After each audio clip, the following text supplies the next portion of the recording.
안녕하십니까. 이동환 TV입니다. 오늘은 조국을 떠나는 사람이 있다는 얘기를 하고자 합니다. 탈남자라는 말은 북한에서 살기가 어려워 북한을 탈출한 탈북자가 아닙니다.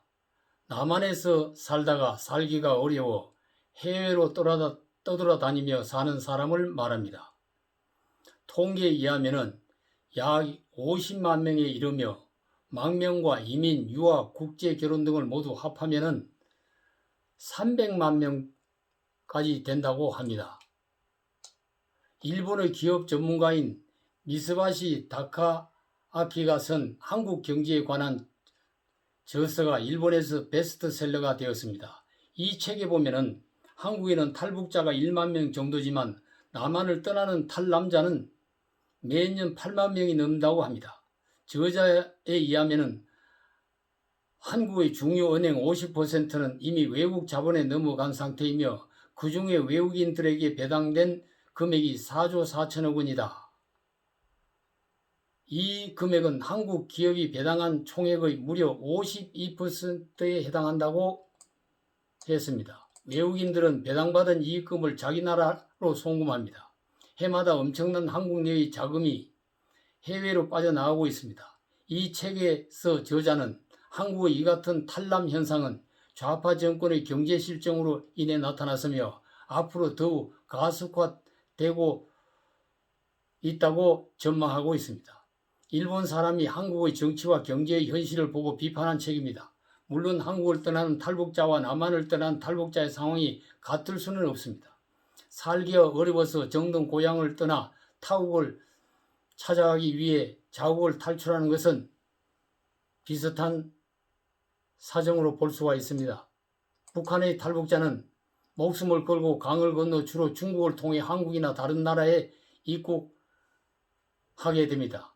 탈출하다가 잡히면 처형되거나 감옥 생활을 해야 합니다. 그러나 탈남자는 공권력이 감시를 하거나 잡아 가두지 않습니다. 사랑과 자금, 기업과 기술이 빠져나가도 제재를 가하지 않는 것이 문제입니다. 물론 여러 가지 국내 자본이 국외로 빠져나가는 것을 막기 위해 규제가 있습니다. 그러나 북한과 비교하면 규제가 없는 것과 마찬가지입니다. 탈남자에 대한 이해를 다르게 하는 시각도 있습니다. 사랑과 자본의 유출이 아니라 글로벌 시대에 일어나는 자연스러운 현상이라고 주장하는 사람도 있습니다. 북한과 일본에서 발표한 탈남자 통계를 믿을 수 없다 하더라도 남한에서 탈출하는 탈남자의 숫자는 정확히 모르나 늘어나고 있는 것만은 사실인 것 같습니다. 탈남자에 대한 북한 문제를 정부는 이 시점에서 심각하게 판단해야 합니다.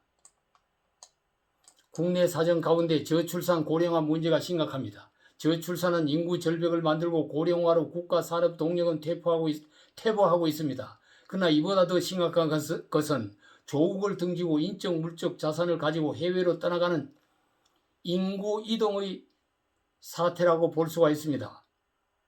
헬조선과 엠포 세대는 국내에서 살아봐야 집 한 채 살 수 없고 결혼해 자녀를 낳아 기르기가 어렵다고 합니다. 세금 폭탄에 시달리고 일자리 구하기가 어렵습니다. 장래 희망이 없고 현실은 불안합니다. 언제 북쪽에서 핵미사일이 날아올지도 모르고 불안하고 코로나 사태도 언제 끝날지 미래가 불확실하다는 것입니다. 편가르기 사업만 하고 기업은 무너지고 해외로 떠나가고 있습니다. 고기 잡으려고 연못선 물을 빼고 짐승을 잡으려고 살림을 태우는 것과 같습니다. 국민이 짊어져야 할 빚이 국민 총생산을 넘어섰습니다. 국민의 지지를 얻기 위하여 과잉복지, 포퓰리즘이 감당 못할 빚더미를 만들고 있는 실정입니다. 동시에 여러 가지 규제가 경제활동을 힘들게 하고 있으며 코로나 거리두기가 생업을 더 어렵게 하고 있는 실정입니다. 지금은 각국의 코로나 방역 규제 때문에 해외로 떠나는 발길이 줄었다고 보지만 코로나가 지나가고 나면은 용수철처럼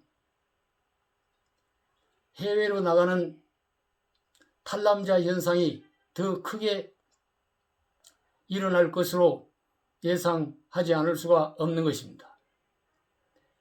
내가 살고 있는 조국이, 이 나라가 내가 살고 조상이 살았고 내 자신이 살고 후손이 살아가는데 행복하게 살 수 있는 그런 환경이 되기를 누구나 바라고 있는 것입니다.